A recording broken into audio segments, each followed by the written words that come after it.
57. It's a magical Ashes number, that. That's the amount of times that Australia has travelled to England and won a test match. It's also the amount of times that England has travelled to Australia and won a test match. And so you might think, well, wait a minute, why do we always hear all this about England absolutely getting smashed by Australia if they've both won 57 matches? The issue is not how many matches they've won. The issue is how many matches they've lost. So in the case of Australia, they have won 57 games and they have lost 57 games. I don't want to get too technical for you out there, but that's half, right? So that's a really good record away from home, especially considering England has been, over the vast majority of Test cricket, a fairly good side. Yes, they've had some periods where they haven't been, but all things considered, that's pretty remarkable. England, on the other hand, have not lost 57 games. They've lost a lot more than that. They've lost almost 100 games. So you have a situation where Australia's won like half of their games, and England's won more than a third, but not much more than a third. Like, there's a big difference here, right? But I'm not even sure this is the best way of showing it, because you can actually see the difference per wicket. So if you look at the differentials for both teams per wicket, it's really, really fascinating. So this is the batting average away from home.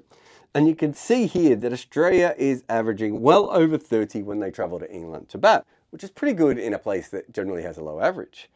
And you can see that England is under 30, and considerably so. Australia is a much better batting team in England than England is in Australia. There's no doubt about that. So over here we have the bowling equivalent of exactly the same thing. And you can see that Australia is better. They're averaging just over 30 runs per wicket. And if you have a look at England, they're averaging a few more than that, right? So these are a good place to start, but they don't actually show you everything. I wanted to condense it all into one stat that made a bit more sense. When Australia and England are touring each other, you can see that Australia per wicket is 0.3 runs per wicket in the plus. So that means for every wicket they lose when they're batting and every wicket they take when they're bowling, they're actually a slight plus all the way through Ashes cricket when touring in England. In the exact same metric for England, they are -4 runs per wicket. Think about this over a series where there are like roughly around 100 wickets falling. This is a huge advantage that Australia has every time England sets foot on their surfaces. They are 4 runs better per wicket, but like that is happening match after match in a 5-test series. They are so much better. It's remarkable that England's actually been able to win this many matches.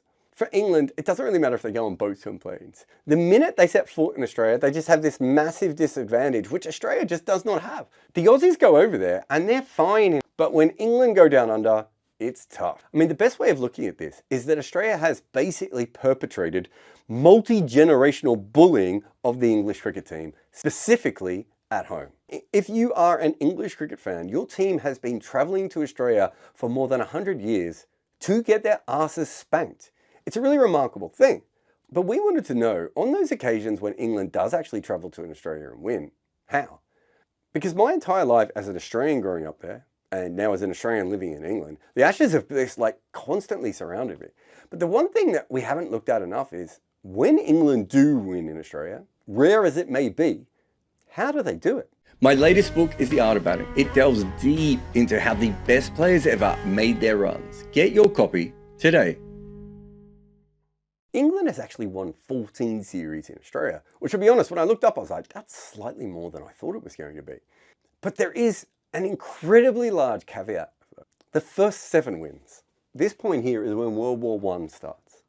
And up until World War I, England won 7 series in Australia.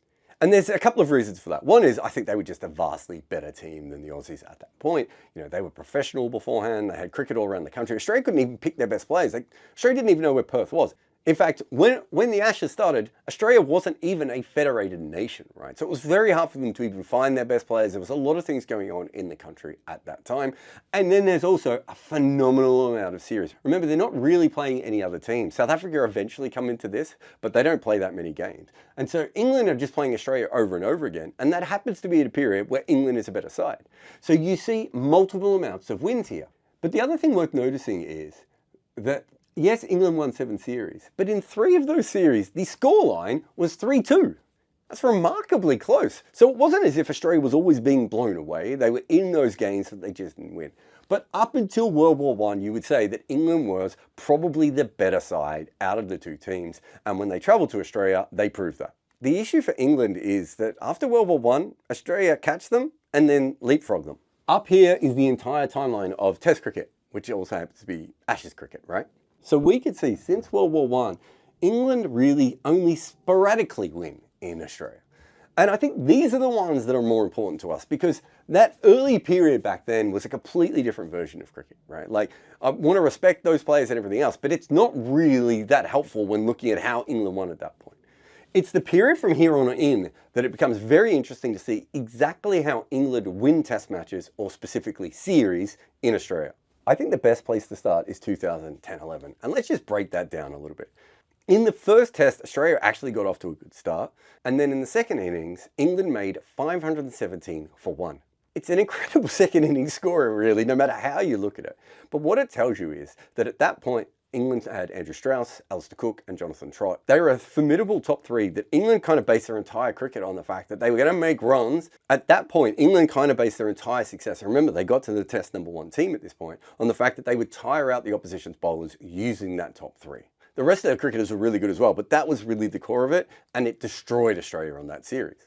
But you also have to have bowlers, right? And specifically on that tour, England had a lot of tall, hit-the-wicket type of seamers. They had Chris Tremlett, Stuart Broad, Stephen Finn and Tim Bresnan. Broad actually goes home in the middle of that series, but they still had enough taller bowlers to hit the wicket and cause problems for the Australian batters. It's worth saying that that batting lineup, well, on paper looks actually pretty good, was a bit shaky. There was a lot of older guys coming to the end, and there was a lot of younger guys who hadn't yet hit anywhere near their prime. So it doesn't look terrible on paper. It looked pretty terrible when watching them try to bat. But I think the bigger issue for Australia is it was quite a weak bowling attack. Peter Siddle was in a bit of a funk at that point. They picked like every spinner in the country. Mitchell Johnson was not the Mitchell Johnson of the next Ashes at home. And Ben Hilfenhaus was kind of fading away. All things considered, England only won 3-1, which probably flatters Australia a little bit. If you go forward to 1979-80, the England team won 5-1 there. That was a test series where England had 5 bowlers who all just completely tore Australia apart. It was Miller, Embry, Hendrick, Botham and Willis, and they were phenomenal. So much so that the Australian batters averaged 18 in that series. It's almost impossible to average 18 in a home test series. However, there's a very important caveat here, and you can see that we've got a little asterisk at the top. That's because this was the Kerry Packer series. Australia's first 11 was simply not available because they were playing in a rebel league, and so England destroyed what was a bit of a mishmash side. So I don't think we can take too much out of that. This is the series I'm the least interested in. But a few years later, in 86-87, England won again. But when you delve deep into this one, it's quite interesting. 3 of the 4 leading run scorers in that series were Australians, and the leading wicket taker was also an Australian. But as a team, I think England were a lot better at that point. But specifically, it was the amount of runs that England managed to make. They scored 456, 592, 455 and 349 in the first 4 tests. Those kinds of massive innings are so important in Australia because, of course, it's generally what Australia do to other sides. But if you look at the bowling, they had 4 different bowlers who all just had a wonderful day, and that actually helped them win the 2 test matches. So they've ended up winning 2-1, despite the fact that Australia have made quite a few runs in that series, because when their bowlers were good, they would destroy Australia.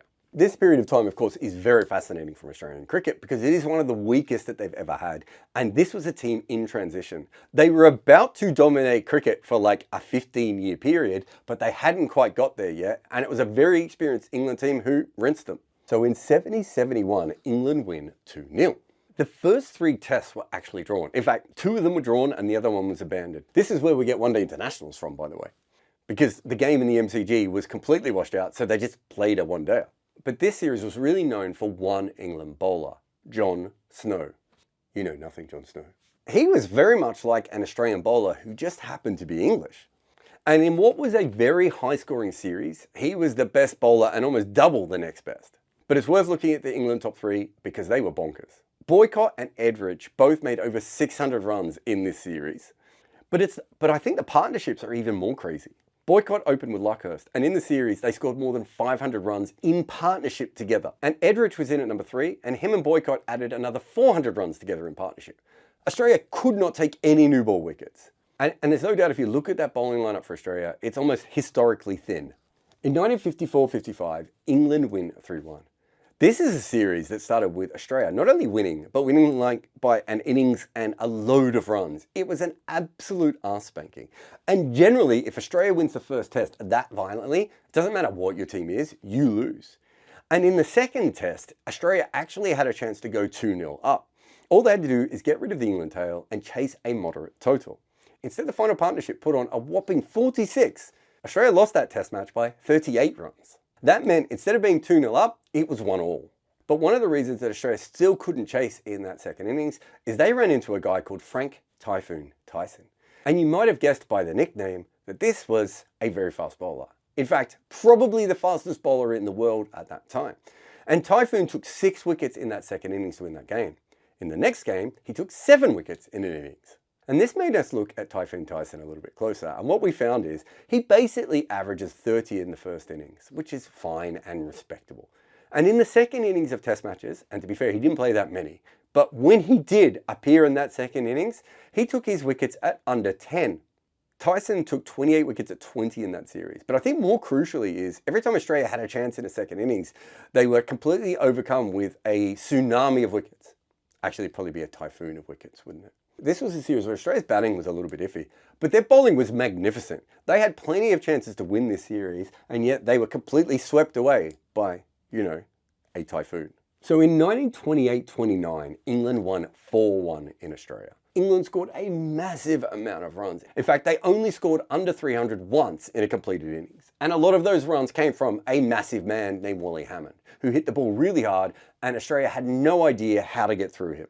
And one of those was Clarry Grimmett, who, if Wally Hammond was perhaps the best batter in the world at that point, Clarry Grimmett was supposedly the best bowler in the world, but it just didn't work for him.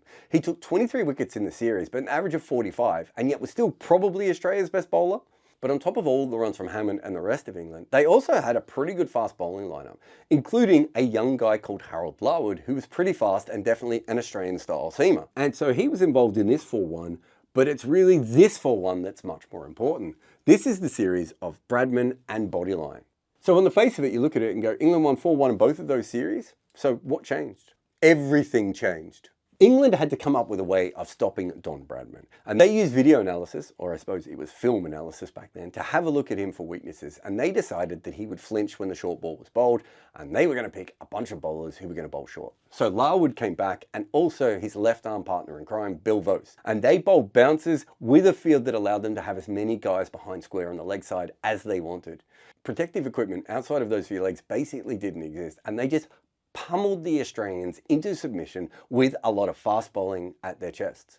You could say the kind of fast bowling that Australia has often used since that series. Again in that series, Clarry Grimmett just couldn't take a wicket. He actually didn't even play that many games. And they had Bill O'Reilly, who probably had taken over as the best leg spinner in the world from Grimmett at that point, but Australia just didn't have the seam bowling to go with England. And England, again, made a lot of runs. They only had one low-scoring test, and that was the one they lost. So here we have it, the entire history of the Ashes in Australia on this timeline. So what have we learnt from all this?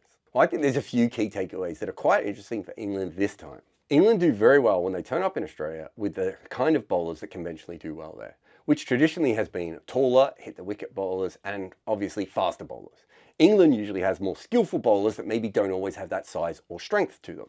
But in 28-29, 32-33, 54-55, in these 5 series here, they did actually have those kinds of bowlers. Tremlett and Larwood and Snow and these sorts of guys, not to mention the great Typhoon. That is why England over the last few years has become so obsessed with getting tall, fast bowlers to come to Australia. And if you go through the bowlers that they have turned up to Australia with this time, Bryden Cass, Jofra Archer, Josh Tongue, Mark Wood and Gus Atkinson. These are either fastish bowlers or they're tallish bowlers, and sometimes they're a combination of both. They're not swing bowlers, right? They are hit the surface kinds of bowlers, be it with pace, be it with height, and maybe even the combination.